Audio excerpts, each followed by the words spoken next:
Cet avion a tapé dans l'œil des responsables de la province des îles. Ils y verraient bien Air Oceania peint sur le fuselage de l'appareil.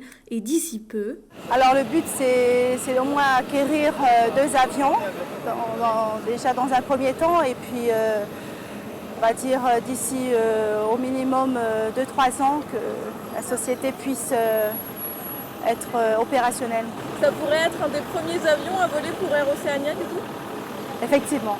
Il reste des aménagements à faire comme rallonger la piste de l'aérodrome de Lifou, trop courte pour cet avion de nouvelle génération qui restera néanmoins très adaptable. C'est le marché parfait pour la région du Pacifique et bien sûr la Nouvelle-Calédonie parce qu'il a la flexibilité de pouvoir faire des vols courts, par exemple des vols domestiques entre les différentes îles, mais aussi des vols internationaux beaucoup plus longs jusqu'en Australie par exemple parce qu'il a un rayon d'action de jusqu'à 3400 milles nautiques, c'est-à-dire plus de 6000 km. A noter que cet appareil consomme 20% de moins de carburant que ses prédécesseurs Airbus. Le prix de revient de la place sera donc moins élevé, une raison de plus pour proposer des prix plus abordables.